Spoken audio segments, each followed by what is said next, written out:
कैसे हो सभी। Good evening to all of you. Most welcome to your own channel right on. Thumbnail देख लिया, समझ आ गया कि आज हम क्या करने वाले हैं। जो टॉपिक हमने स्टार्ट किया था उसको ही कंटिन्यू करेंगे। सो स्टार्ट करने से पहले लाइक करें, शेयर करें और सब्सक्राइब जरूर करें अगर आप फर्स्ट टाइम आए हैं तो। ठीक है, अपने सारे ही फ्रेंड्स के साथ, आप 12th के स्टूडेंट्स हो तो अपने ही सारे ही क्लासमेट्स के साथ, फ्रेंड्स के साथ शेयर करें ताकि वो भी अच्छे से अपना जो प्रिपरेशन है वो कर सकें। तो चलिए बिना टाइम वेस्ट किए स्टार्ट करते हैं आज की क्लास को, जिसमें हम डिस्कस करेंगे, थोड़ा सा आगे बढ़ेंगे मैट्रिसेस को लेके। और अगर हम बात करें मैट्रिसेस की, हमने प्रॉपर इंट्रोडक्शन कल पढ़ी। हमने कल क्या क्या पढ़ा? हमने कल पढ़ा मैट्रिसेस क्या होता है, मैट्रिसेस के डेफिनेशन को अच्छे से समझा। हमने ऑर्डर देखा मैट्रिसेस का, 2-3 एग्जाम्पल जो कि आपके सामने बुक का नेम लिखा है NCERT, उसको देख के हम प्रॉपरली चल रहे हैं। ठीक है, थोड़ा सा और बता दूं, टेलीग्राम ग्रुप है आप सबका ऑलरेडी बना हुआ, डिस्क्रिप्शन में लिंक है। अगर आपने टेलीग्राम ग्रुप ज्वाइन नहीं किया देन गो एंड ज्वाइन। सारी ही अपडेट्स आपको टेलीग्राम ग्रुप में दी जाती हैं अबाउट अवर चैनल। ठीक है जी, स्टार्ट करें फिर आज के टॉपिक को। स्टिल कल की क्लास में अगर आपका कोई भी डाउट है then you can ask in the comment section.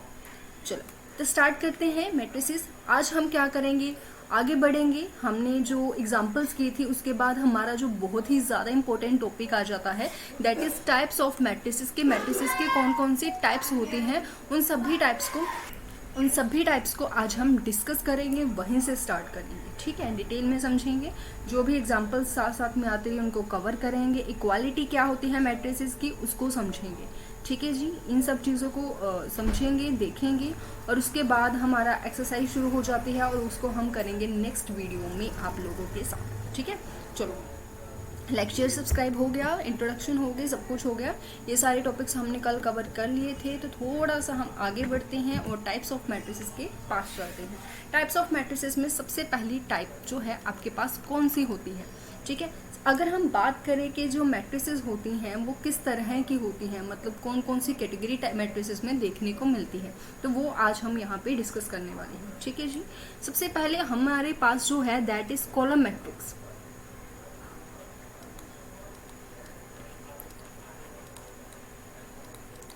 Column matrix, नाम ध्यान से देखें क्या लिखा हुआ है, कॉलम मैट्रिक्स। कॉलम मैट्रिक्स का मतलब क्या होता है? वो मैट्रिक्स जिसमें सिर्फ और सिर्फ एक ही कॉलम होगी, रो कितनी भी हो सकती हैं। For example hair a matrix जिसमें मैं लिख पा रही हूँ 1 2 0 -5 जो मेरा मन करे, है ना, क्योंकि हम तो एक जनरल एग्जाम्पल ले रहे हैं। तो यहाँ पे जो मैट्रिक्स मैंने लिखी है, इस मैट्रिक्स में आप लोग ध्यान से देखें कि मेरे पास रो कितनी है, 1 2 3 4, मेरे पास 4 रो हैं। ठीक है, बट मेरे पास कॉलम कितने हैं? मेरे पास कॉलम सिर्फ एक है। मीन्स टू से जो इसका ऑर्डर होगा वो ऑर्डर क्या होगा? वो ऑर्डर होगा 4/1 का। क्लियर है? तो कॉलम मैट्रिक्स कौन सी मैट्रिक्स होती है? वो मैट्रिक्स जिसका ऑर्डर कुछ इस टाइप का होता है। मतलब रो आपके पास एक भी हो सकती है, रो आपके पास 2 भी हो सकती हैं, रो आपके पास 3 भी हो सकती हैं, कितनी भी हो सकती हैं, बट कॉलम आपके पास सिर्फ और सिर्फ एक ही रहेगा। अगर यहाँ पे मैं एक मैट्रिक्स लिख दूँ जिसमें सिर्फ एक ही एलिमेंट है, मीन्स टू से एक ही रो है और एक ही कॉलम है, तो घबराने की बात नहीं है। इसमें हमें कोई फर्क नहीं पड़ता कि रो की वैल्यू क्या है। रो की वैल्यू कुछ भी हो सकती है, बट कॉलम की वैल्यू क्या होनी चाहिए? नंबर ऑफ कॉलम्स कितने होने चाहिए? नंबर ऑफ कॉलम्स हमारे पास 1 ही होना चाहिए। तो क्लियर है, this is also a type of column matrix. In general अगर हम बात करें, इन जनरल हम लोग लिखते हैं कि जिस मैट्रिक्स का ऑर्डर ये है, मतलब उसमें रो कुछ भी हो, कॉलम 1 होना चाहिए, उस मैट्रिक्स को हम लोग क्या बोलते हैं? कॉलम मैट्रिक्स बोलते हैं। Very simple. ठीक है, इफ इट हैज, आप यहाँ पे लिख सकते हैं column matrix if it has only 1 column. Clear? Only 1 column, simple. ठीक है, इन जनरल हम इसको कैसे रिप्रेजेंट करते हैं? अगर हम इन जनरल की बात करें तो ये मेरे पास कोई भी जनरल मैट्रिक्स है जो कि हमने कल पढ़ी थी। जनरल मैट्रिक्स कैसे रिप्रेजेंट की जाती है और जिसका ऑर्डर मेरे पास क्या होगा? जिसका ऑर्डर मेरे पास ये होगा और इसको किसी भी कैपिटल लेटर से आप लोग रिप्रेजेंट कर सकते हैं। So this is the general representation of our column matrix which is important. Clear है? चलिए आगे अगर हम बात करें, जो सेकेंड टाइप आपके लोगों के पास है वो सेकेंड टाइप कौन सी है? सेकेंड टाइप जो है दैट इज, जैसे रो मैट्रिक्स होती है, सॉरी कॉलम मैट्रिक्स होती है, वैसे ही रो मैट्रिक्स भी तो होती है। रो मैट्रिक्स में वही फंडा है जो कॉलम मैट्रिक्स में हम लोग पढ़ के आए हैं।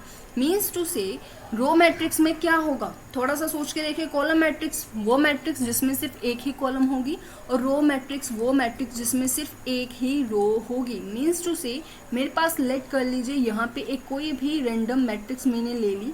यहाँ पे मैं देख पा रही हूँ मेरे पास कॉलम्स कितनी है, 1 2 3, और मेरे पास रो कितनी है, 1। मीन्स टू से मेरा ऑर्डर क्या होगा, 1 क्रॉस 3 का होगा, है ना। तो यहाँ पे हम देख पा रहे हैं कि अगर मेरे पास रो एक है, कॉलम कुछ भी हो सकती है। इन जनरल हम बात करें कि मेरे पास जो ऑर्डर होगा कुछ इस टाइप का होगा। कॉलम की काउंटिंग जो है, कॉलम की नंबरिंग, एक कॉलम भी हो सकती है आपके पास, 2 कॉलम्स भी हो सकती हैं, 3 भी हो सकती हैं, 4 भी हो सकती है, कितनी भी हो सकती हैं, बट जो रो है वो आपके पास एक ही होनी चाहिए। तो उस मैट्रिक्स को हम लोग क्या बोलते हैं, रो मैट्रिक्स बोलते हैं।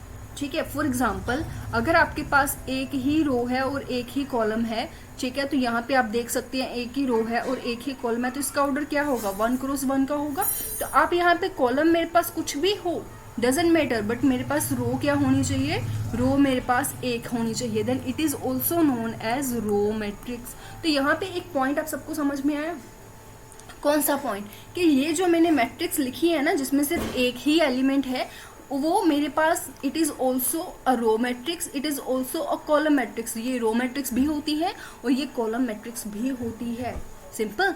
अगर हम बात करें जनरल रिप्रेजेंटेशन की, तो जनरल रिप्रेजेंटेशन कैसी होती है भाई रो मैट्रिक्स की, हमारे पास आ जाएगा कुछ भी जनरल मैट्रिक्स हम लोग यहाँ पे लिख रहे हैं जिसको हम कैपिटल लेटर से रिप्रेजेंट कर रहे हैं, और इसका ऑर्डर मेरे पास क्या होगा, 1 क्रॉस n का ऑर्डर होगा। This is the general representation of our this is the general representation of our row matrix. Clear. तो रो मैट्रिक्स उम्मीद है आपको क्लियर हो गया होगा, और कॉलम मैट्रिक्स भी क्लियर हो गया होगा। आगे हम चलते हैं थर्ड टाइप को लेके जो आपकी NCERT में गिवन है, दैट इज स्क्वायर मैट्रिक्स। ठीक है, स्क्वायर मैट्रिक्स। तो ये स्क्वायर मैट्रिक्स क्या होती है, ध्यान से देखें। स्क्वायर मैट्रिक्स क्या होती है, जो अभी अभी हमने एग्जांपल की, कौन सी एग्जांपल की, कि अगर मेरे पास कोई भी एक एलिमेंट है जिसमें एक ही रो होगी और एक ही कॉलम होगा, तो उसको हम रो मैट्रिक्स भी बोलते हैं, कॉलम मैट्रिक्स भी बोलते हैं। ये हम लोग पढ़ के आए हैं अभी अभी, है ना। तो ध्यान से देखिए यहाँ पे क्या हो रहा है, यहाँ पे मेरे पास जो नंबर ऑफ रोज हैं और जो नंबर ऑफ कॉलम्स हैं वो दोनों सेम है। These two are same, number of rows and number of columns are same। ठीक है, तो इस मैट्रिक्स को हम लोग किस नाम से जानते हैं, स्क्वायर मैट्रिक्स के नाम से जानते हैं।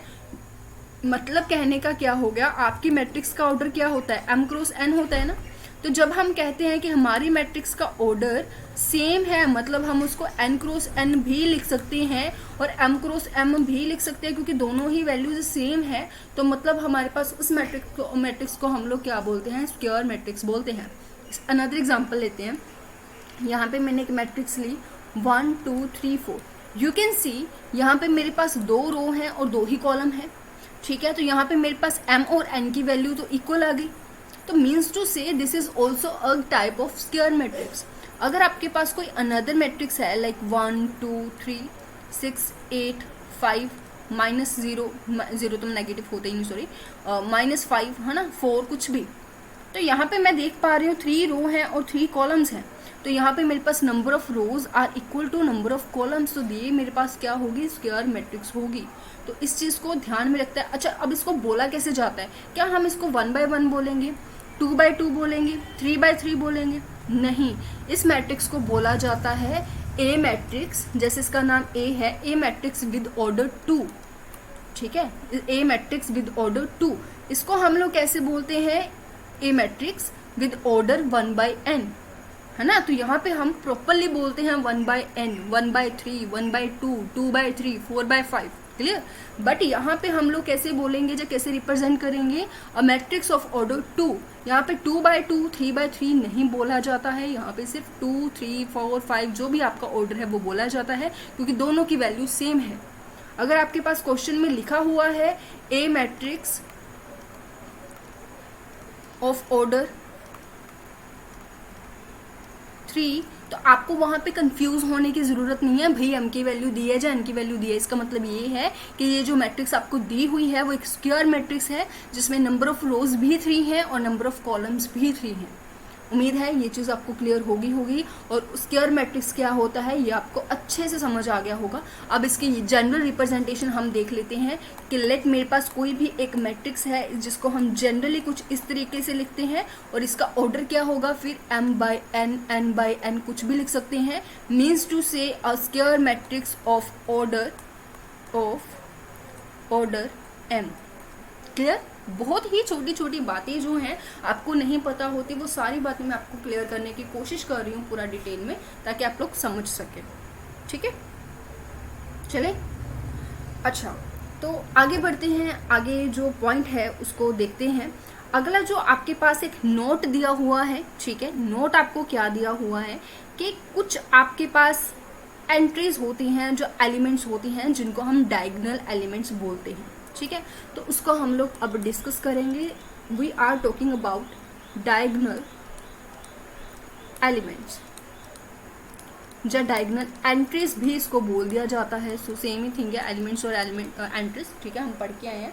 तो एलिमेंट्स, डायगोनल एलिमेंट्स कौन से होते हैं? अब आपके माइंड में 110% आया होगा कि जो मेरे पास 1 2 3 4 5 6 7 8 9 ये मेरे पास मैट्रिक्स है। तो आपके माइंड में आया होगा, अगर आपको पता है दैट वेरी गुड, अगर नहीं पता तो हम बता रहे हैं कि ये आपके पास डायगोनल एलिमेंट्स हैं। तो अब आप कहोगे कि ये भले भी तो डायगोनल एलिमेंट्स हैं, तो आप लोगों के माइंड में आया होगा कि जो 1 5 9 3 और 7 हैं ये सारे आपके पास डायगोनल एलिमेंट्स हैं।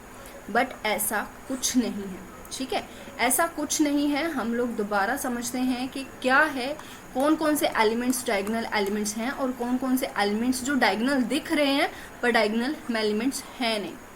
देखियो, आपके पास अगर हम जनरल मैट्रिक्स लिखें, सॉरी हम थोड़ा सा, हाँ, अगर हम इस पे जनरल एलिमेंट्स लिखे तो मैं यहाँ पे लिखूंगी first row first column, first row second column. अगर आप स्टार्टिंग में अभी स्टार्टिंग किया है ना तो इसको ऐसे बोल के लिखो, डाउट नहीं होगा। Second row second column, second row third column, है ना, थर्ड एंड दिस। तो ये आपके पास जो है एलिमेंट्स हैं।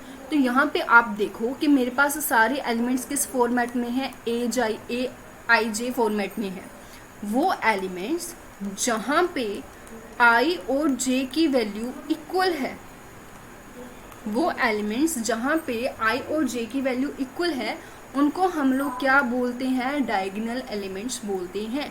अब समझ में आया कि डायगोनल एलिमेंट्स क्या होते हैं। तो डायगोनल एलिमेंट्स, ये वाले 3 एलिमेंट्स डायगोनल एलिमेंट्स होते हैं। क्लियर? मतलब A11 A22 A33 are elements which are known as diagonal elements. तो आप सोचोगे कि ये वाले एलिमेंट और ये वाले एलिमेंट जिसको हमने ऐसे डायगोनल बनाया था वो डायगोनल एलिमेंट्स नहीं है, क्योंकि यहाँ पे आई और जे की वैल्यू सेम नहीं है, दीज आर डिफरेंट। और हमारी जो प्रॉपर स्टेटमेंट है वो हमें कहती है कि डायगोनल एलिमेंट्स कौन से एलिमेंट्स होते हैं, जहाँ पे आई और जे की वैल्यू सेम हो, इक्वल हो, these are known as the diagonal elements. ठीक है, तो उसको हम लोग डायगोनल एलिमेंट्स बोलते हैं। अब आप सब सोच रहे होंगे कि अगर हमारे पास मैट्रिक्स है 1 2 3 4 5 6, तो यहाँ पे क्या सिर्फ 2 ही डायगोनल एलिमेंट्स होंगे? सबसे पहले तो ये बताओ कि यहाँ पे जो हम 2 डायगोनल एलिमेंट्स आप सोच रहे हो, क्या वो डायगोनल एलिमेंट्स बन रहे हैं? नहीं। आप हमेशा इस चीज़ को ध्यान में रखना कि डायगोनल एलिमेंट सिर्फ और सिर्फ किस मैट्रिक्स में की बात करता है, स्क्वायर मैट्रिक्स की बात करता है। स्क्वायर मैट्रिक्स कौन सी मैट्रिक्स होती है? जिसमें रो और कॉलम्स इक्वल हों। जो मैट्रिक्स आपके स्क्वायर मैट्रिक्स नहीं है, उस मैट्रिक्स को हम लोग कौन सी मैट्रिक्स के नाम से जानते हैं? रेक्टेंगुलर मैट्रिक्स के नाम से जानते हैं, और उस मैट्रिक्स में डायगोनल एलिमेंट्स नहीं होते। ठीक है, अब आप सोच के A11 तो होता है, A22 तो होता है, नहीं। ठीक है, तो ये एलिमेंट कहाँ जाए, या फिर आप कैसे लिखोगे? ऐसे लिखोगे? नहीं। ठीक है, तो डायगोनल एलिमेंट्स किस मैट्रिक्स की बात करता है? सिर्फ और सिर्फ स्क्वायर मैट्रिक्स की ही बात करता है। आप अपनी बुक में नोट में भी देखोगे तो आपको लिखा हुआ मिलेगा A is a square matrix of order n। उसके बाद उन्होंने सारा जो है एक्सप्लेन किया हुआ है।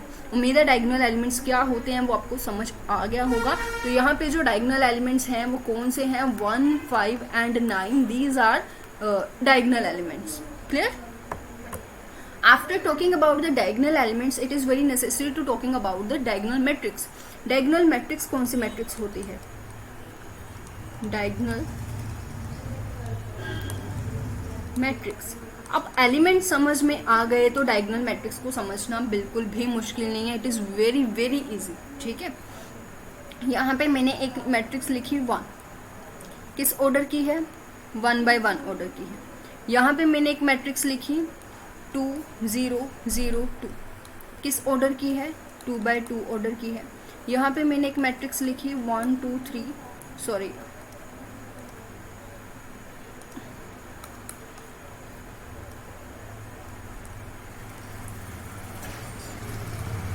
2, 0, 0, 0, 2, 0, 0, 0, 2, दिस इज अ मैट्रिक्स। ठीक है, तो ये किस ऑर्डर की मैट्रिक्स है? 3 by 3 की मैट्रिक्स है।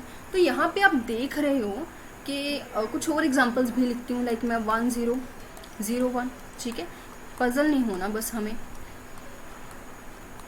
ठीक है, और एग्जांपल एक और लिख लेते हैं 1, 2, 3, 0, 0, 0, 0, 0, 0। अब आपको समझ आ गया होगा इतनी सारे एग्जांपल्स देखे कि व्हाट इज डायगोनल मैट्रिक्सेस, है ना।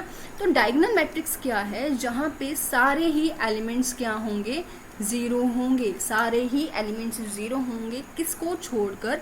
हमारे डायगोनल एलिमेंट्स को छोड़कर। डायगोनल एलिमेंट्स कौन से एलिमेंट्स हैं? वो एलिमेंट्स जिसमें i और j इक्वल होता है जब हम a i j की बात करते हैं। ठीक है, तो इसको हम प्रॉपरली कैसे लिखेंगे? डायगोनल मैट्रिक्स कौन सी मैट्रिक्स होती है? वेयर और हाँ, हम ऐसे लिखते हैं a i j is equal to 0 when i is not equal to j and a i j is not equal to 0 when i is equal to j।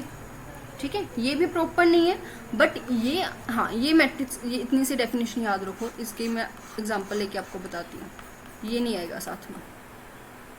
ठीक है, चलो, this is our diagonal matrix.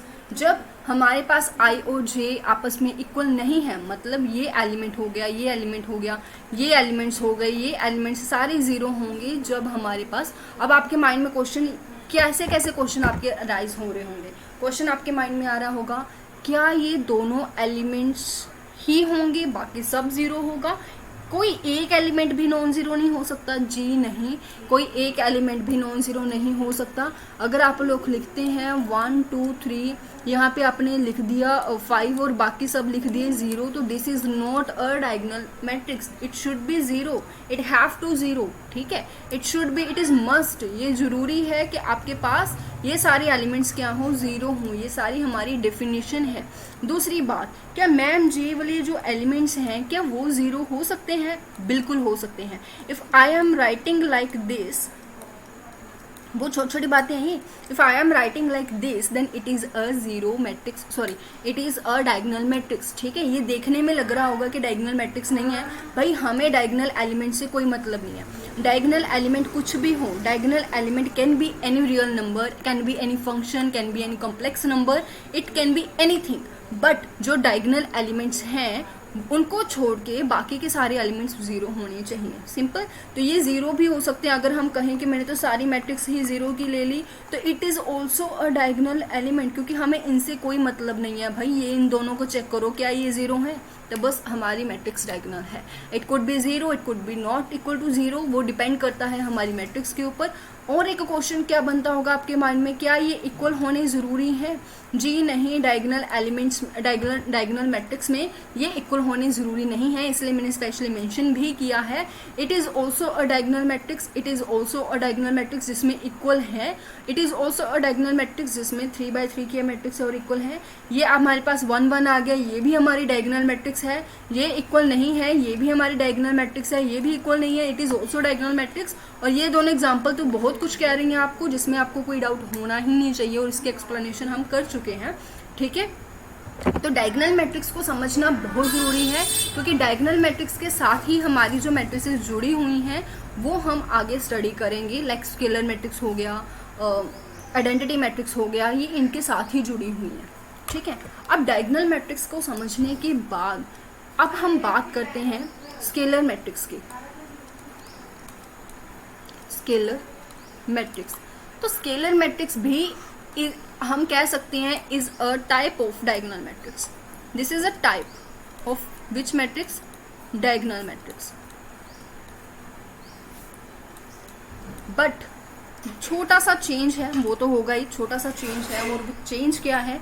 वो change ये है कि हमने diagonal matrix में कहा था, तो हमने कहा था कि जो मैट्रिक्स, जैसे यहाँ पे एक मैट्रिक्स लिखी है 1 2, बाकी के एलिमेंट्स 0 हैं, यहाँ पे एक मैट्रिक्स लिखी है 1 1, बाकी के एलिमेंट्स 0 हैं, और यहाँ पे एक मैट्रिक्स लिखी है 2 2, बाकी के एलिमेंट्स 0 हैं।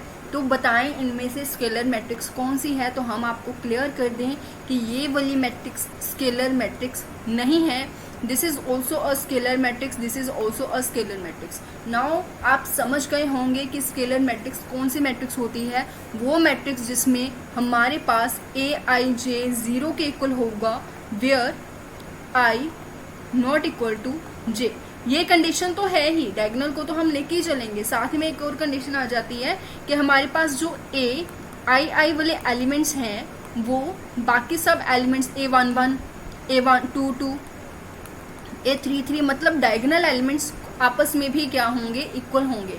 मतलब अगर आपके डायगोनल एलिमेंट्स इक्वल नहीं हैं, यू कैन से दैट कि आपकी जो मैट्रिक्स है वो स्केलर मैट्रिक्स नहीं है, वो डायगोनल मैट्रिक्स है। उम्मीद है डिफरेंस क्लियर होगा। यहाँ पे दोनों सेम है, यहाँ पे दोनों सेम है, सिंपल स्केलर मैट्रिक्स है। अगर हम यहाँ पे एक अनदर एग्जांपल लिख दें लाइक 0 0 0 0, तो आप ये बताओ क्या ये मैट्रिक्स भी हमारे पास डायगोनल मैट्रिक्स है? तो या जी ये भी हमारे पास डायगोनल मैट्रिक्स है, और ये मैट्रिक्स हमारे पास डायगोनल होने के साथ साथ स्केलर मैट्रिक्स भी है। क्योंकि ये स्केलर मैट्रिक्स की क्या प्रॉपर्टी है कि ये वाले दोनों एलिमेंट्स आपस में इक्वल होने चाहिए, जो हम देख पा रहे हैं कि इक्वल है, और ये वाले दोनों एलिमेंट्स 0 होने चाहिए, जो हम देख सकते हैं कि ये दोनों 0 हैं। तो क्लियर है स्केलर मैट्रिक्स कौन सी होती है। उम्मीद आप सबको क्लियर हो गया होगा, ठीक है जी। तो ये आपस में इक्वल होनी चाहिए, ठीक है। आगे अगर हम बात करें स्केलर मैट्रिक्स के बाद, इसके बाद हम बात करते हैं फॉर विच 1 मिनट, हाँ जी, तो हम बात करते हैं आइडेंटिटी मैट्रिक्स की।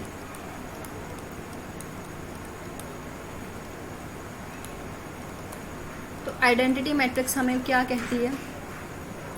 This is such a very very important part of your matrices. बहुत ज़्यादा इंपॉर्टेंट पार्ट है आपके मैट्रिसेस का, ठीक है, जो हम हर जगह पे एग्जांपल लेते आ रहे हैं। हमने डायगोनल मैट्रिक्स में कहा ये दोनों डिफरेंट हो सकते हैं, बस इनको 0 होना ज़रूरी है।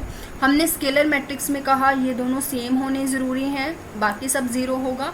अब हम आइडेंटिटी मैट्रिक्स में कह रहे हैं कि कुछ भी हो जाए भाई, इसकी वैल्यू तो 1 ही होगी, बाकी सब 0 होगा। अगर आप 1/1 की लिख रहे हो, अगर आप 2/2 की लिख रहे हो, या फिर आप 3/3 की मैट्रिक्स लिख रहे हो, your identity element has to be 1। आप ये जो आइडेंटिटी बोल जाती हूँ मैं, diagonal elements has to be 1, वो 1 ही होने चाहिए और कुछ नहीं हो सकते, ठीक है। तो यहाँ पे हम लोग क्या कहेंगे कि अगर मेरे पास Aij की बात करें, मेरे पास Aij किसके इक्वल होगा? 1 के इक्वल होगा। अगर मेरे पास I और J आपस में इक्वल है, मीन्स डायगोनल एलिमेंट्स हैं, और 0 के इक्वल होगा अगर मेरे पास I और J आपस में इक्वल नहीं है। सो this is very important matrix. Important matrix क्यों है? आप नाम देखिए ध्यान से, आइडेंटिटी मैट्रिक्स का मतलब क्या होता है? जैसे हम नंबर्स में क्या यूज़ करते हैं? हम नंबर में यूज़ करते हैं 2 × 1, तो हमारे पास आंसर आ जाता है 2, क्योंकि 1 is the identity in multiplication, ठीक है। तो 1 क्या होती है? आइडेंटिटी होती है मल्टीप्लिकेशन की। तो अगर हम बात करें 2 + 0 = 2, तो यहाँ पे 0 क्या है? एडिटिव आइडेंटिटी है। तो यहाँ पे हम लोग देख सकते हैं कि 2 को किसके साथ ऑपरेट करें, एडिशन करें या मल्टीप्लाई करें कि हमारे पास सेम आंसर आ जाए। जैसे हम मैथमेटिक्स में आइडेंटिटी लेके चलते हैं, वैसे ही मैट्रिसेस की जो आइडेंटिटी है वो ये होती है जो अकॉर्डिंग टू ऑर्डर हम लोग डिसाइड करते हैं। अगर आपका क्वेश्चन 1 by 1 का है तो हम ये लेंगे, अगर आपका क्वेश्चन 2 by 2 का है तो हम ये लेंगे, अगर आपका क्वेश्चन 3 by 3 का है तो ये लेंगे। 4 by 4 के क्वेश्चंस आपको है नहीं सिलेबस में, ठीक है। उम्मीद है क्लियर हुआ होगा, ठीक है। इट इज़ ऑल्सो, अब आप लोग सोचोगे तो मैम जो आइडेंटिटी एलिमेंट है वो डायगोनल मैट्रिक्स भी है, बिल्कुल है। वो जो हमारी स्केलर मैट्रिक्स भी है, बिल्कुल है। और वो आइडेंटिटी मैट्रिक्स तो है ही, ठीक है। आगे अगर हम बात करें इसी को थोड़ा सा स्पेस ले लेते हैं कहीं से, यहाँ पे करते हैं। एक टॉपिक रह गया तो छोटा सा उसको हम देखते हैं जी। नेक्स्ट जो मैट्रिक्स है दैट इज जीरो मैट्रिक्स। अब जीरो मैट्रिक्स क्या है, जिसकी एग्जांपल हम हर जगह लेते आए हैं, उसको हम लोग बोलते हैं zero matrix. When all the entries are, all the elements are zero, all the elements are zero, then that is known as zero matrix. 1 by 1 की जीरो मैट्रिक्स कैसे होगी, ऐसी। 2 by 2 की जीरो मैट्रिक्स कैसे होगी, ऐसी। 3 by 3 की zero matrix कैसे होगी, ऐसी। कोई गलती से भी एक एलिमेंट भी हमारे पास नॉन जीरो नहीं होना चाहिए। सबके सब एलिमेंट्स मस्ट बी क्या होंगे, जीरो होंगे। Must be all the elements are zero, तो उस मैट्रिक्स को हम लोग क्या बोलते हैं, जीरो मैट्रिक्स बोलते हैं। इसको कैपिटल ओ से रिप्रेजेंट किया जाता है। रिप्रेजेंटेशन जैसे हम लोग किसी भी मैट्रिक्स का नेम दे देते हैं, ठीक है, तो यहाँ पे हमेशा इसका एक नेम फिक्स है और वो क्या नेम है, कैपिटल ओ। सिमिलरली आइडेंटिटी का भी एक नेम फिक्स है और वो क्या है, कैपिटल आई, ठीक है। So these all are written as capital I which is the representation of identity. Clear, उम्मीद है ये बातें आपको क्लियर हुई होंगी। आगे चलते हैं, आगे जो टॉपिक है उसको डिस्कस करते हैं which is equality of matrices. Very very easy. अब आप सोच के देखें, दो चीज़ें आपस में इक्वल कब होती हैं, जब उनकी हर एक बात सेम हो, हर एक चीज़ सेम हो, ठीक है। यहाँ पे मैं एक मैट्रिक्स लिख देती हूँ ABCD, ठीक है। यहाँ पे भी मैं एक मैट्रिक्स लिख देती हूँ ABCD, ठीक है। देखिए ABCD नहीं लिखते, चलो कुछ और लिख लेते हैं, EFGH. This is a matrix and this is another matrix. These two has to be equal. कब, जब फर्स्ट एलिमेंट के इक्वल होगा, सेकेंड एलिमेंट के इक्वल होगा, थर्ड एलिमेंट के इक्वल होगा और लास्ट एलिमेंट के इक्वल होगा, तो हम कहेंगे कि हमारी जो मैट्रिसेस हैं वो इक्वल हैं। These are known as equality of the matrix. अब आप एक बात ध्यान से देखें, दो मैट्रिसेस कब इक्वल हो सकती हैं, अगर मैं यहाँ पे लिख दूँ 1 1 और मैं यहाँ पे लिख दूँ 1 1, क्या ये दोनों मैट्रिसेस आपस में इक्वल हैं? अ क्वेश्चन इज हियर, क्या ये दोनों मैट्रिसेस आपस में इक्वल हैं? आप में से वो स्टूडेंट्स जो फर्स्ट टाइम कर रहे हैं, हो सकता है वो हाँ कहें, हो सकता है। आई एम नॉट सेइंग कि आप हाँ ही कहोगे, नहीं, बट ये दोनों मैट्रिसेस इक्वल नहीं हैं। क्यों नहीं है भाई? इनका ऑर्डर तो देखो पहले। कोई दो चीज़ें अगर इक्वल होंगी तो उनका ऑर्डर भी तो सेम होगा। इसमें ऑर्डर क्या है, 2 रो है 1 कॉलम है। इसमें ऑर्डर क्या है, 1 रो है 2 कॉलम है। 2 by 1 और 1 by 2 is not the same order. ये मत कहना कि उनको दोनों को मल्टीप्लाई करके 2 आ रहा है, नहीं, ऑर्डर की बात कर रहे हैं कि number of rows are different from number of columns, ठीक है। बैटरी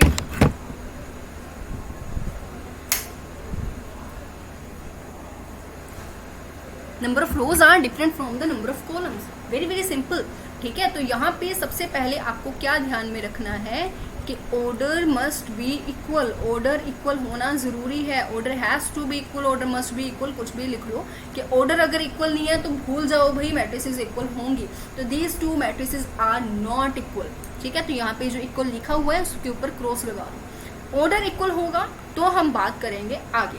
आगे बढ़ने के बाद अगर मेरे पास कोई भी एक मैट्रिक्स दी हुई है 1 2 3 4, then it is very simple कि ये किस मैट्रिक्स के इक्वल होगी, उस मैट्रिक्स के इक्वल होगी जिसका ऑर्डर भी 2 by 2 होगा और उस मैट्रिक्स के इक्वल होगी जिसका first element 2, second 3, third 4 and fourth element 4 है। मतलब कॉरस्पॉन्डिंग एलिमेंट्स, इसको हम लोग क्या बोलते हैं, कॉरस्पॉन्डिंग एलिमेंट्स बोलते हैं। Corresponding elements must has to be equal, elements must be equal. How easy this is, simple भाषा में दो मैट्रिसेस इक्वल हैं अगर वो इक्वल हैं, दैट्स इट, है ना। अगर हम बात करें, आपको कोई क्वेश्चन दे दिया जाता है x की वैल्यू फाइंड करना, y की वैल्यू फाइंड करना, देन यू हैव टू, अब एग्जाम्पल करेंगे तो ज़्यादा पता चल जाएगा, है ना। देखते हैं अगर कोई एग्जाम्पल इसमें रखी है, मैंने बिल्कुल रखी है, ठीक है। तो यहाँ पे ही आपकी नेक्स्ट एग्जाम्पल है, उसको देख लेते हैं। क्या एग्जाम्पल है आपकी, देखो यहाँ पे कहा गया है इफ़, ठीक है। इफ़ क्या कहा गया है, इफ़ फर्स्ट मैट्रिक्स इज, यहाँ पे देखिए इन्होंने कह दिया, ये मत सोचना कि कहीं लिखा तो हुआ नहीं, यहाँ पे बीच में इक्वल टू का साइन लिखा हुआ है ना, तो मतलब उन्होंने बोल दिया कि दो मैट्रिसेस इक्वल हैं, ठीक है। तो हमें क्या फाइंड करना है, ए फाइंड करना है, बी फाइंड करना है, C, X, Y and Z, all the values हमें फाइंड करनी है। करें फाइंड। देखिए सबसे पहले अगर आपके पास दोनों मैट्रिसेस इक्वल हैं तो आपका जो फर्स्ट एलिमेंट है, मैं येलो पेन ले लेती हूँ, दोनों तरफ चल जाएगा। आपका जो फर्स्ट एलिमेंट है वो फर्स्ट एलिमेंट मतलब A11 जो है वो A11 के इक्वल होगा। तो यहाँ से आपको क्या मिल जाएगा, x+3 जो है वो किसके इक्वल होगा, 0 के इक्वल होगा, ठीक है। और सेकेंड एलिमेंट जो है वो सेकेंड एलिमेंट मतलब A12 जो है वो A12 के इक्वल होगा। अब ये मत सोचना कि इसको हम इसके इक्वल रख देंगे, ऐसा कुछ नहीं करना, ठीक है। तो Z+4 जो है वो मेरे पास किसके इक्वल होगा, 6 के इक्वल होगा। सिमिलरली 2y-7 जो है वो मेरे पास किसके इक्वल होगा, 3y-2 के इक्वल होगा। हाउ इजी दिस इज, ठीक है। नेक्स्ट अगर हम बात करें -6, मेरे पास -6 के ही इक्वल है, देखिए ध्यान से, -6 के इक्वल है ना। और अगर हम इसकी बात करें तो A-1 किसके इक्वल होगा, -3 के इक्वल होगा, -3 के इक्वल होगा। 0 किसके इक्वल होगा, 0 होगा 2c+2 के इक्वल होगा, ठीक है। 0 = 2c+2। नेक्स्ट अगर हम बात करें B-3 जो कि इसके इक्वल होगा, B-3 2b+4। नेक्स्ट -21 के ही इक्वल है। ये मैं वैसे ही लिख रही हूँ, इन सबको लिखने की ज़रूरत नहीं है, तो इसको इरेज कर देते हैं। ये तो हमें दिख ही रहा है कि इक्वल है, तो इनको लिख के टाइम वेस्ट नहीं करेंगे, ठीक है। हमें वैल्यूज़ फाइंड करनी है तो ऐसे आप लोग वैल्यूज़ फाइंड कर सकते हो। यहाँ से हमें पता चल गया कि x की वैल्यू कितनी आ रही है भाई, -3। यहाँ से हमें पता चल गया z की वैल्यू कितनी आ रही है, 2। तो z की वैल्यू कितनी हो गई, 2। यहाँ पे हमें मिल गई y की वैल्यू। y वाले टर्म्स को एक साइड ले जाओ, ये तो सिंपल सी कैलकुलेशन है। -7+2 तो मतलब y की वैल्यू कितनी आ गई, -5, ठीक है। और अगर हम बात करें a की वैल्यू कितनी आ गई, -2। यहाँ से हमारे पास c की वैल्यू कितनी आ गई, -1। और यहाँ से हमारे पास b की वैल्यू कितनी आ गई, यहाँ पे आ जाएगा b, और -7, तो b की वैल्यू कितनी आ गई, -7। तो ऐसे आप कितनी इजीली क्वेश्चन को कर सकते हो, बहुत ही ज़्यादा इजी चैप्टर है ये आपका, ठीक है। तो ये थी आपकी example number 4 and I think so आपकी एग्जाम्पल्स यही कंप्लीट नहीं होती, एक लास्ट एग्जाम्पल आपकी बचती है। उसके बाद हम एक्सरसाइज को डिस्कस करेंगे और वो एक्सरसाइज हम नेक्स्ट वीडियो में डिस्कस करेंगे, ठीक है। सारी एक्सरसाइज कवर करेंगे, ज़्यादा लेंथी अगर नहीं है तो 10 क्वेश्चन है, चलो डिपेंड करता है जितने होंगे, है ना। अभी क्यों सोचना। Find the values of ABCD, यहाँ पे भी आपको वैल्यूज फाइंड करनी है, ABC और D की वैल्यूज फाइंड करनी है from these matrices which are equal. यहाँ पे भी हमें इक्वल दी हुई है मैट्रिसेस। अगर दो मैट्रिसेस आपके इक्वल हैं so it is very simple कि फर्स्ट एलिमेंट फर्स्ट के इक्वल होगा, that is 2A + B which is equal to 4। Second जो है वो सेकेंड के इक्वल होगा, that is A - 2B that is equal to -3। Third जो एलिमेंट है वो थर्ड एलिमेंट के इक्वल होगा, that is 5C - D is equal to 11। And fourth के इक्वल होगा, दैट इज दिस, ठीक है। अब देखिए ध्यान से, वहाँ पे तो एक इक्वेशन में क्या था, एक वेरिएबल था, ठीक है। वहाँ पे तो क्या था, एक इक्वेशन में एक वेरिएबल था, तो आराम से क्वेश्चन सॉल्व हो गया, ज़्यादा हमें मेहनत नहीं करनी पड़ी। पर यहाँ पे हो सकता है थोड़ी सी मेहनत हमें करनी पड़े। क्या मेहनत करनी पड़ेगी, ये दोनों ये जो इक्वेशन है, यहाँ पे हम देख सकते हैं कि A और B में इक्वेशन है, यहाँ पे भी A और B में इक्वेशन है, तो इन दोनों को सॉल्व करके हम A और B की वैल्यू फाइंड करेंगे। ये CD में इक्वेशन है, ये भी दो वेरिएबल्स CD में इक्वेशन है, तो इन दोनों को सॉल्व करके हम सी और डी की वैल्यू फाइंड करेंगे, तो हमको हमारे सारे आंसर्स मिल जाएंगे। ठीक है, तो पहले सॉल्व कर लेते हैं 2a plus B which is equal to 4 और a minus 2b which is equal to -3। तो कोई भी आप 10th क्लास में पढ़ के आए हो, है ना, 10th क्लास में आपने पढ़ा है, जितने भी मेथड्स आपने पढ़े हैं, elimination method, cross product method और कौन सा मेथड था वो थर्ड वाला जो भी था, ठीक है, तो आप उसके a और b की वैल्यू, सब्स्टिट्यूशन मेथड, ठीक है, और a और b की वैल्यू आप फाइंड कर सकते हो। तो यहाँ पे हम लोग क्या करेंगे, सेकेंड इक्वेशन को 2 के साथ मल्टीप्लाई कर देंगे। जब हम सेकेंड इक्वेशन को 2 के साथ मल्टीप्लाई करेंगे तो हमारे पास क्या बनेगा, 2a plus B is equal to 4, 2a minus 4b is equal to -6। Cancel, sign change हो गए सबके, ये कैंसिल हो गया, तो मेरे पास 5 की b की वैल्यू आ गई 10, और मतलब b की वैल्यू क्या आ गई, मेरे पास 2 आ गई। और अगर b की वैल्यू 2 आ गई तो यहाँ पे लिख लेते हैं b इज इक्वल टू 2, एक वैल्यू आ गई हमारे पास। इस इक्वेशन में पुट कर दो तो क्या बन जाएगा, 2a plus 2 that is equal to 4, 2a is equal to 2, a is equal to 1, a और b दोनों की वैल्यूज आ गई। सिमिलरली आप इन इक्वेशंस को सॉल्व करके आराम से अपना जो है सी ओ डी की वैल्यूज भी फाइंड कर सकते हो। और जैसे कि ये आपको क्या मिल गया, होमवर्क मिल गया, सी ओ डी की वैल्यू फाइंड करना आपका होमवर्क है। Comment your answer in the comment section, ठीक है, तो ज़रूर हमें बताना कि आपका आंसर क्या है। क्लास कैसी लगी ये भी हमें बताना। कल हम क्या करेंगे, एक्सरसाइज करेंगे, पूरी एक्सरसाइज कोशिश करेंगे एक क्लास में हो जाए, वरना 2 क्लासेस में हम कवर कर लेंगे। This is our exercise 3.1, so sorry for this 3.1, ठीक है। आपने क्लास देखी, आपको क्लास कैसी लगी ये आपको बताना है, ठीक है, किसमें, कमेंट सेक्शन में। आपका जो होमवर्क वाला क्वेश्चन है उसका आंसर आपको बताना है कमेंट सेक्शन में। इसके अलावा आपने शेयर करना है, ये 2-3 काम मैं आपको दे रही हूँ, आपने शेयर करना है अपने क्लासमेट्स के साथ, ठीक है जी, अपने फ्रेंड्स के साथ, ताकि वो भी अच्छे से तैयारी कर सकें। क्लियर है? कोई डाउट होगा जी, डाउट होगा तो वो भी आप कमेंट सेक्शन में ज़रूर बताना, ठीक है। चलो फिर ठीक है, यहीं पे स्टॉप करते हैं। Thank you so much, take care.